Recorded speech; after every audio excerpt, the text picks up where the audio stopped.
guys, welcome to Budget Overland. So the first thing we're going to work on today on my '08 FJ Cruiser is the idler pulleys. So a lot of times what people get when they get into deep water or mud or something gets into your idler pulley is you'll get this sound.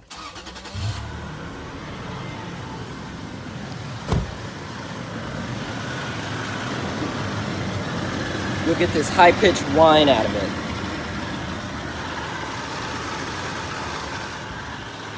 And one way to actually make sure that it's an idler pulley and it's not something that you need to take to the dealership is you can take off your belt first, and then once you take off your belt, you can start it up, and we'll do that here in a sec. So a couple of tools you'll be needing for this. You're gonna need a 1/2-inch drive ratchet, as you can see here. You're gonna need a 14mm socket, something to take the sealed portion of the bearing off so you can repack that. I use a pocket knife. You can use a pick that a bunch of places like AutoZone, Advanced Auto, places like that sell, and then some grease. So a lot of people like to use red and tacky, but I did that last time and it didn't work as well, so I'm gonna go with this marine grease that it's supposedly waterproof, but we're gonna go with that today and see how that works. So the first thing you wanna do is move this skid plate out of the way. Mine's kinda jacked up and missing a couple bolts, so I just press her out of the way. But once you get up in here, you can see right up here is your tensioner, right there. And so what you're gonna do is you're gonna make sure that you're going in the clockwise position. Is that right? Yeah. So righty-tighty, lefty-loosey, it's different on an idler pulley. So you wanna go left, pull it out of the way, and then as you can see right there, it loosens the belt up, and you just slip that belt off.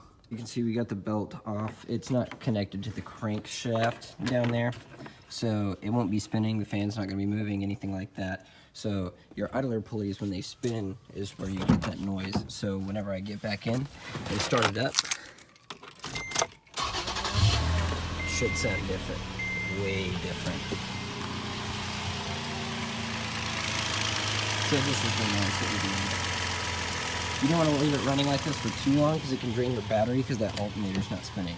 So you just get back in, give her a couple revs, see how she's doing. And then if you've diagnosed that the idler pulley is your problem, you can go ahead and keep going on this video and I'll show you how you get it done. So we're at the passenger side front. I've bent my skid plate out of the way here.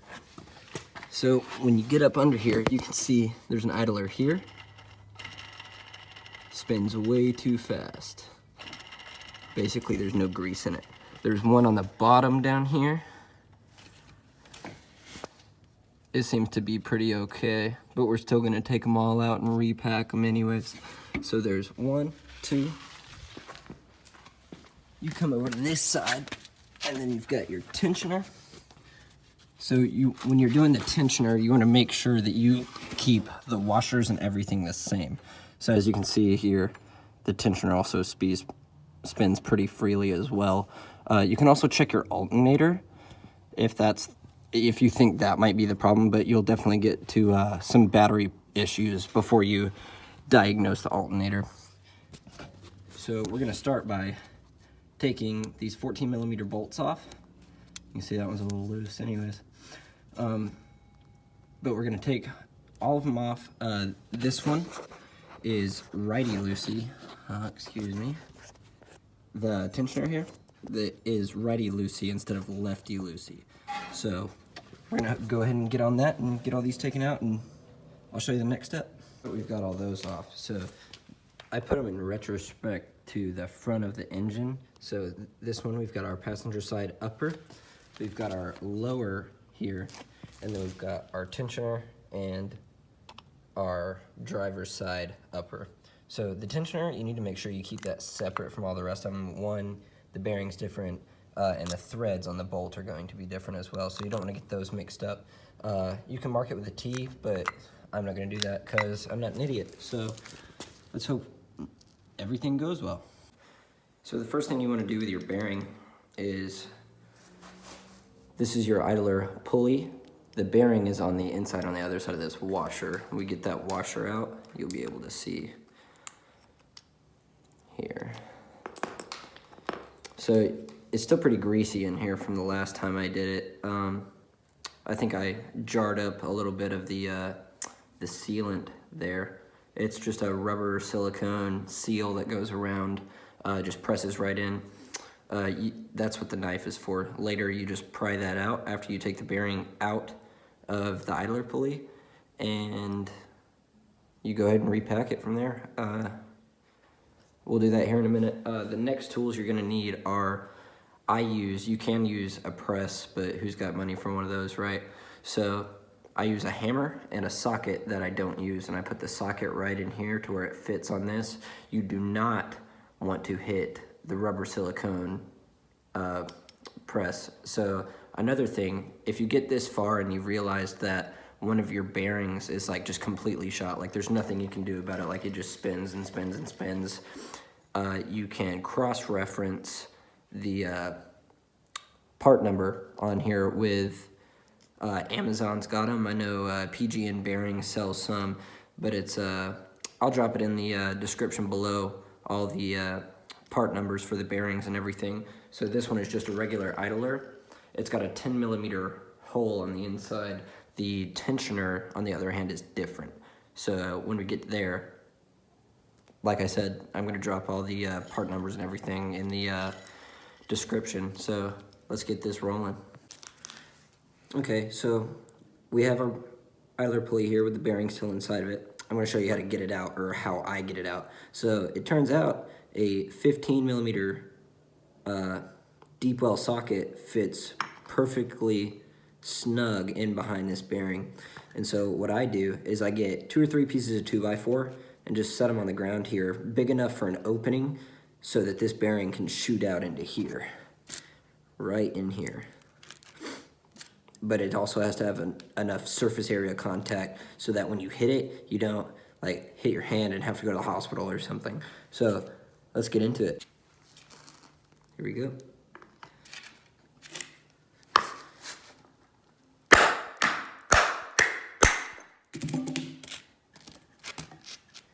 And that's it.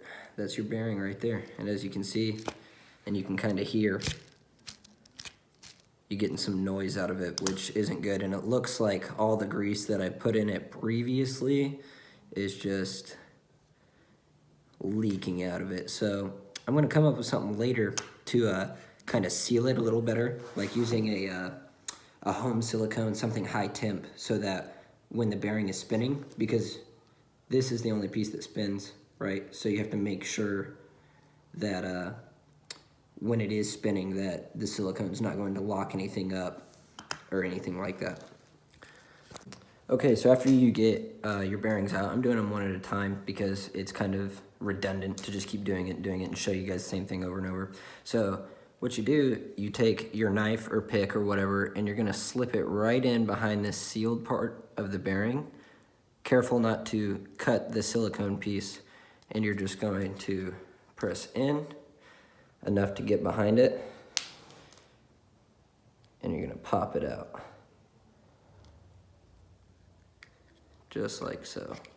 Careful not to damage it. And you can do both sides if you want to. I don't believe, yeah, on this particular bearing, you don't have to actually pack it in there, and so you can get all of your grease actually in there. And so next step, I use a grease gun. You can just take it right out of the tube, it doesn't matter. This is the messy part. I've got gloves, but that's money. So you're gonna pump some grease into your hand here. And I actually, the first time I packed them, did them wrong. Didn't know there was a way you have to do it. The best way to do it is you grab your bearing in one hand and the grease in the other, and you just smush it in, right like that. And you just keep going until you can't get anything else in that bearing. You just smush it all in there. Because the tighter packed they are, you'll get a little bit higher temperatures out of it because of all the friction from how tight it is in there. But it doesn't really matter as long as you're getting ample amount of lubrication to the bearings, and that's where your sounds come from. It's just metal on metal friction, and that's where that screeching that I was telling you guys about earlier comes from. And so after you pack this thing full, as you can see, you just pack it in there. My buddy likes to clean the back of his whatever this is. He likes to clean the back of them, and I personally don't.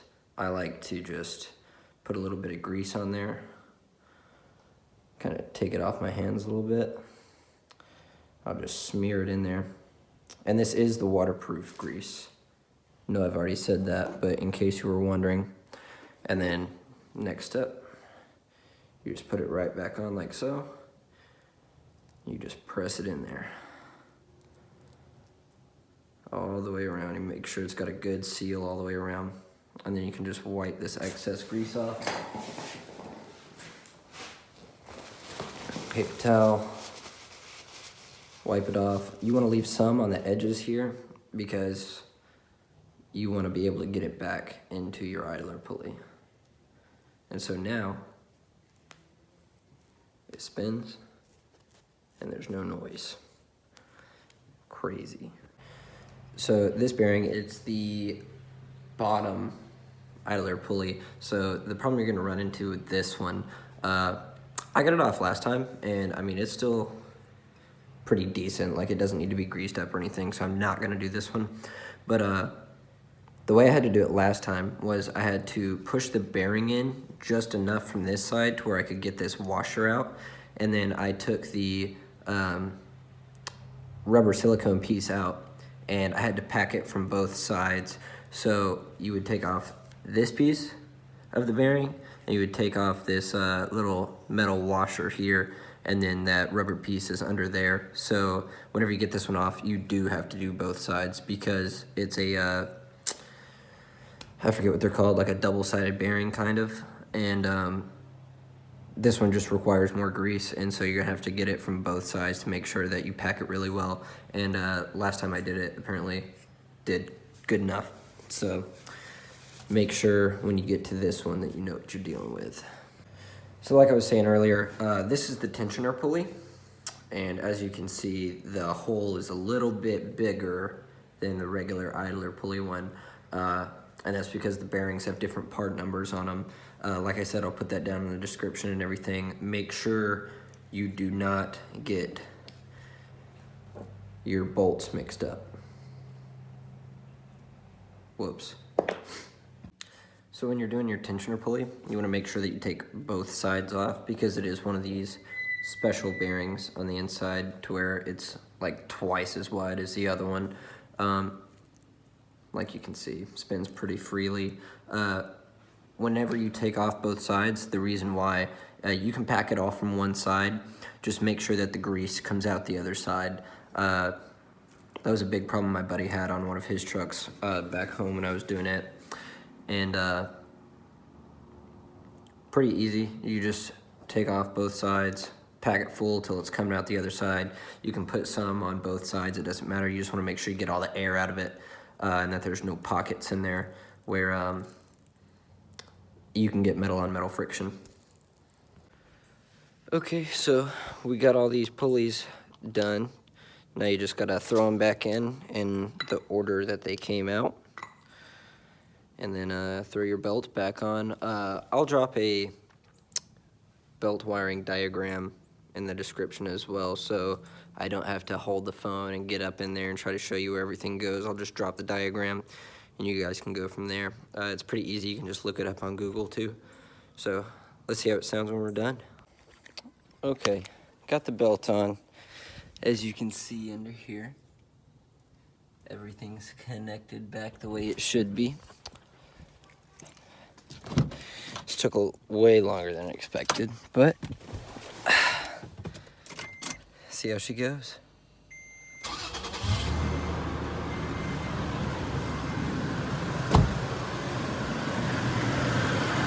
much quieter than before.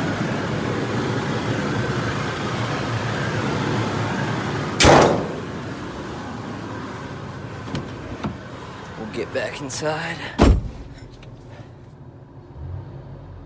Much better.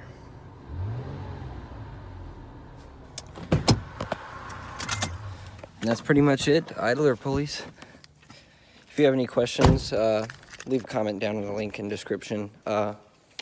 I'll leave links to all the bearings and maybe extra parts or whatever that you might need. Other than that, I'm with Budget Overland, and next episode will probably be how I've done everything so cheaply on my FJ so far. I've spent under $600 in total. I've got a winch, roof rack, 4 different light bars, upgraded suspension, tie rods, you name it. I've gotten everything for a decent price, and I'll go over how to do that with you guys if you're interested. Just if you have any questions about anything, like I said, leave a comment, and like and subscribe.